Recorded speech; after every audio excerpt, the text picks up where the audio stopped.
जिंदगी में कांटे उगते हैं तो उगने दो। तुम तो एक फूल खिलाओ, जिंदगी के अंधकार को कोसो मत। तुम तो एक दीप जलाओ। संचित, आपकी पीड़ा है, मेरे पास कुछ नहीं है तो मैं क्या दूं। भारतीय संस्कृति का उद्घोष है, देवे सो देवता। जो देता है वह देवता होता है। देने के मामले में आप तनिक भी फिक्र मत करो। आपके पास आज भी ऐसा बहुत कुछ है जिसे आप स्व इच्छा से दे सकते हो। यदि देने के लिए आपके पास धन, अन्न, वस्त्र अथवा अन्य भौतिक वस्तुएं नहीं है तो क्या हुआ, आपके पास 2 हाथ है। इन हाथों के द्वारा वेदना से कराते हुए किसी मानव के आप आंसू पोंछ सकते हो। जिनके दिल का दीपक निराशा की आंधी से बुझ चुका है, उनके लिए आप प्रेरणा प्रदीप बन सकते हो। मधुर वचनों के माध्यम से उन्हें सांत्वना भी दे सकते हो। और कुछ नहीं तो एक मीठी मुस्कान बिखेर कर उन्हें प्रसन्नता दे सकते हो। जिनवाणी कहती है, पृथ्वी पर जन्म लेने वाले हर मनुष्य को मन, वचन और काया, ये 3 साधन मिलते हैं जिसके माध्यम से वह व्यक्त और अव्यक्त रूप से हर पल कुछ न कुछ देता है।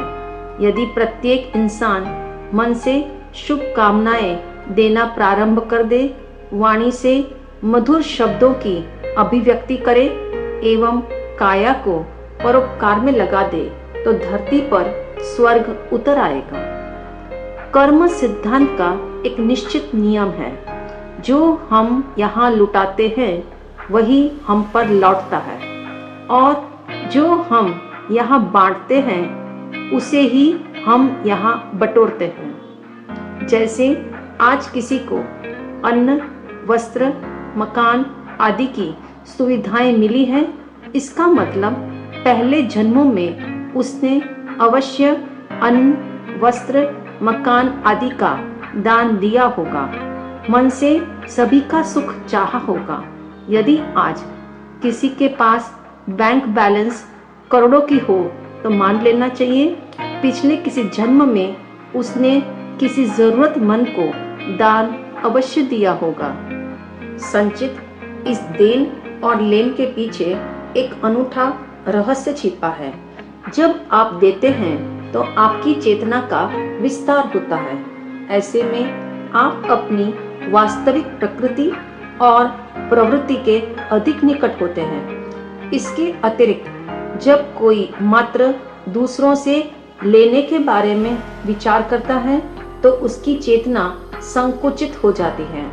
ऐसे में वह वास्तविक प्रकृति और प्रवृत्ति से काफी दूर हटकर निम्न प्रकृति और निकृष्ट प्रवृत्ति के निकट आ जाता है। यह एक प्रकार की स्वार्थपूर्ण मनोवृत्ति है जो हमारे विकास को रोकती है। जब से मनुष्य ने जन्म लिया है तब से उसके जीवन में सतत कुछ न कुछ लेना जारी है। अपने पूर्वजों से, परिवार से, समाज से और देश से अनेक प्रकार का सहयोग और लाभ वह प्राप्त कर चुका है और कर भी रहा है। जितना हमने जहाँ जहाँ से लिया है उसे वापस दे सके तभी हमारा जीवन सार्थक समझा जाएगा। श्रीमद् भागवत की एक कथा से आपके भीतर की बहुत सी बातें स्पष्ट हो जाएगी। राजा रंतिदेव का नाम इतिहास में मानव रत्न के नाम से पहचाना जाता था। उन्होंने अपने जीवन से दुनिया को एक ऐसा पाठ पढ़ाया जिससे उनका नाम अमर हो गया। कहा जाता है राजा रंतिदेव के राज्य में अकाल पड़ गया। राजा बहुत दयालु प्रकृति का और प्रजावत्सल था। उसने प्रजा की सेवा के लिए अपना सारा खजाना खोल दिया। नगर में यह घोषणा कर दी गई कि राज खजाने से भोजन का प्रबंध रखा गया है। कहते हैं आय का कोई स्रोत न हो तो राजकोष भी एक दिन खाली हो जाते हैं। कुछ दिनों बाद धीरे धीरे ऐसा भी समय आ गया जब राजा रंतिदेव को भी भोजन मिलना दुर्लभ हो गया। सामान्य जनता की तो बात ही क्या, फिर भी राजा जनता का दुख दूर करने के लिए इधर उधर से जो भी अन्न मिलता उसे प्रजा में बांट देता और स्वयं भूखा रहता था। राजा रंतिदेव के भीतर उत्कृष्ट रूप से एक यही भाव था, जो भी मेरे पास है उसे मैं दे दूं। देने वाला देवता बनता है और बांटने वाला महान होता है। अपने प्राणों की परवाह किए बिना वे मुक्त मन से जो उनके पास था उसे देने में लगे हुए थे। इस तरह राजा को भोजन किए 48 दिन हो गए। अब मंत्री को चिंता हुई, अन्न के अभाव में राजा के प्राण कैसे सुरक्षित रहेंगे। 49वें दिन मंत्री ने जैसे तैसे सामग्री जुटाकर राजा के भोजन का प्रबंध किया। जो ही भोजन का थाल आया उसी समय एक स्त्री दौड़ती हाँफती आई और प्रार्थना करने लगी, हे अन्नदाता, आप हमारे नाथ हो, सच्चे प्रजापालक हो। अन्न के अभाव में मेरा पुत्र मृत्यु शैया पर पड़ा है। मुझ पर दया कीजिए और कुछ भोजन मेरे पुत्र के लिए भी दीजिए। नारी की करुण पुकार सुनकर राजा ने तत्क्षण अपना सारा भोजन उस महिला को दे दिया। उनका मन खुशी से सोचने लगा, यह नारी कितने सही मौके पर आई, जो मैं कुछ देने में कामयाब हो सका। जब मंत्री को इस बात का पता लगा तो उसने राजा के लिए दोबारा भोजन का प्रबंध करवाया। ज्यों ही राजा के सामने भोजन का थाल आया, उसी क्षण द्वार पर किसी सन्यासी ने अलख जगाई और भोजन की याचना की। राजा के द्वार से आज तक कोई सन्यासी कभी खाली नहीं गया था। राजा ने सहर्ष सारा भोजन सन्यासी को दे दिया। राजा के सम्मुख आया हुआ तीसरी बार का भोजन भी राजा ने द्वार पर उसी समय याचित एक कंगाल भिखारी को दे दिया। उसके बावजूद भी वे यह सोचकर प्रसन्न थे, जो कुछ मेरे पास है उसे देने में मैं सफल हो सका। अपनी भूख मारकर जो जरूरतमंद को भोजन दे वही तो सच्चा दाता है। अब राजा ने सोचा, पानी पीकर आज का दिन व्यतीत कर लेता हूँ। और जैसे ही पानी पीने के लिए हाथ में कलश उठाया, तभी एक व्यक्ति गिरता पड़ता आया और पानी पानी चिल्लाने लगा। राजा ने फौरन उसे कलश का सारा पानी पिला दिया और आत्म तृप्ति का अनुभव किया।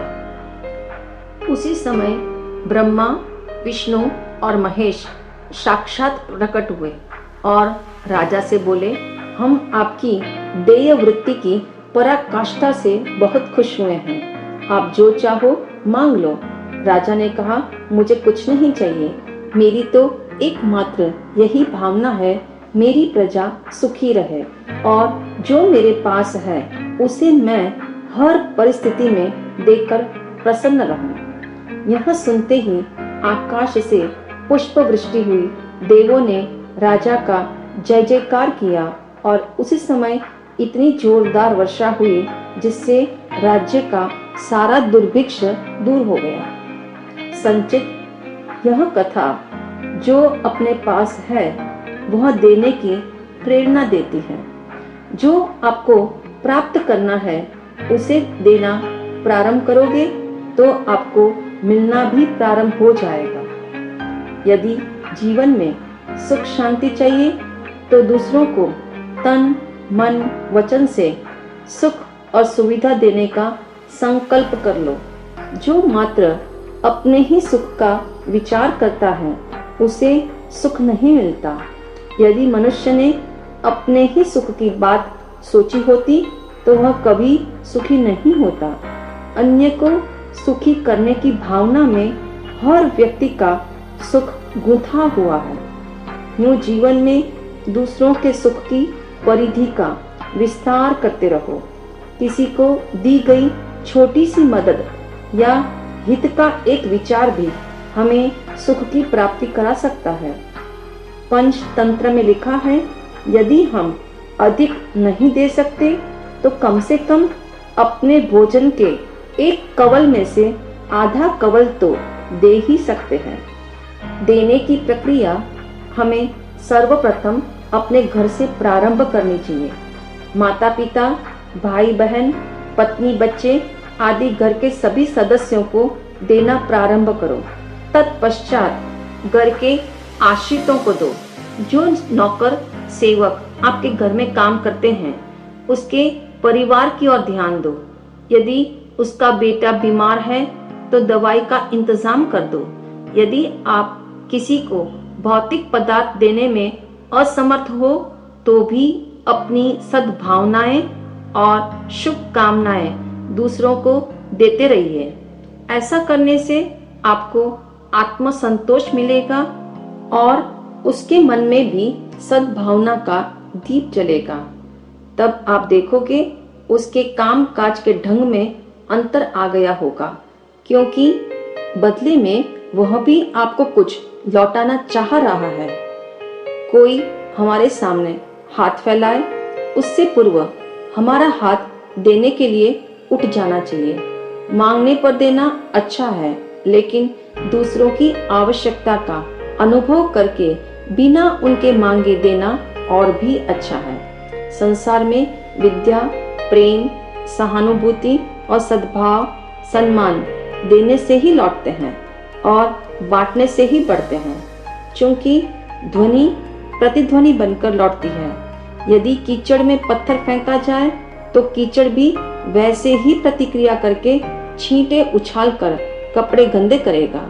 सभी जानते हैं आकाश में धूल उछाली जाए तो वह लौटकर अपने ऊपर ही आती है। इसी प्रकार सर्वत्र लेन देन का नियम है, जो जैसा देता है वैसा ही पाता है। वस्तुतः देना पारस मणि की भांति है। गुजरात के महामंत्री वस्तुपाल और सेनापति तेजपाल परम जिन भक्त थे। जब भी उनके जीवन में देने का अवसर आता तब वे अपना अहोभाग्य समझकर विनम्रता से देते थे, और जिसने उनका सहयोग स्वीकार किया हो उनसे आभार प्रकट करते हुए कहते थे, आपने हम पर बड़ी कृपा की। यही कारण था उन्हें ऐसा सौभाग्य प्राप्त हुआ, जहां कहीं वे ठोकर लगाते थे वहां खजाना निकलता था। संचित संसार में दो प्रकार की वृत्तियां हैं। एक है भोग वृत्ति, दूसरी है भाग वृत्ति। मुझे जो प्राप्त है वह सब कुछ मैं ही भोगूं, यह है भोग वृत्ति। जो भोग वृत्ति से जीते हैं उनकी जीवन डायरी में देना शब्द ही नहीं होता। जो मुझे प्राप्त है उसमें से कुछ दूसरों को भी दूं, उसका नाम है भाग वृत्ति, जो मानव को बांटना सिखाती है। सदैव याद रखना, प्राप्ति का सूत्र देने में छिपा है। चाहे भौतिक वस्तुएं हो या ज्ञान संपत्ति, यदि हम दूसरों को देते हैं तो वह दुगुना तिगुना होकर हमारे पास वापस लौटता है। दूसरों को खुशी देकर आप अधिक प्रसन्न हो सकते हो। किसी को ज्ञान देने वाला स्वयं अधिक ज्ञानवान बनता है। दूसरों को धन देकर आप अधिक संपन्न बनते हो। इसलिए देने में सदा उदार बनो। एक प्रसिद्ध कहावत भी है, अकेला खाए सो मिट्टी और बांट खाए सो गुड़। जो आप देते हो वह वास्तव में आप बचाते हो, और जो अपने पास संचित करते हो वह आप खो देते हो। इसलिए जो पास में है उसे अवश्य दो।